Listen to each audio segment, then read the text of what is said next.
I've been warning about the unintended consequences of dealing with this illegal immigration the bad way, which is the vigilantism way, which is people going on the streets just checking people's IDs without the experience and the know-how or the skill to actually know which ID is fake, which ID number should you be checking for, which one is the South African, and just checking people facially. If a person looks a bit darker, then you assume that person is an illegal immigrant. So the unintended consequences is this situation that we have right now with the minister to the presidency, Khumbudzo Ntshavheni, being booed because she's speaking Sepedi and everyone wants her to speak in isiZulu.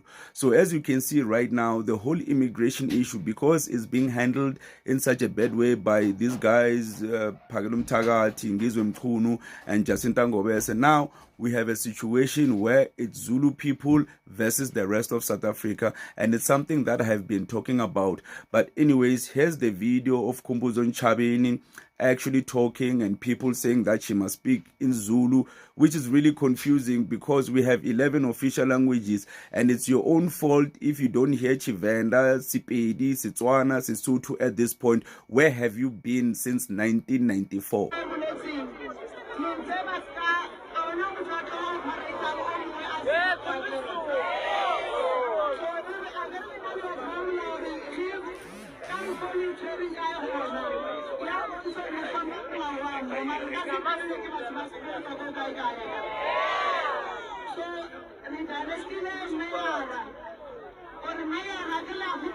So I'll say it again. If the whole issue of illegal immigration is handled this way, where people just go on the street and randomly check people's IDs without even knowing what's going on, vigilantism, it will always devolve into this. I've been saying they will start with illegal immigration and then they'll be like, oh, Tsongas, vendors, Amashangani, Sugendleleni, oh, vendors as well. Oh, man, Tswanas are not from South Africa, they are from Botswana. Sothus as well. And then they'll say, oh, no, actually, the only people that belong in South Africa are Zulu people. And that's how it's been going, and it's going to go there.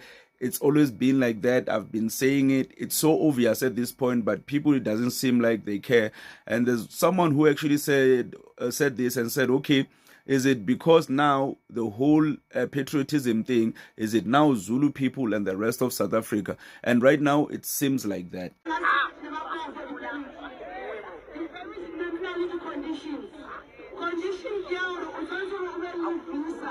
Which allows you to do business in that category.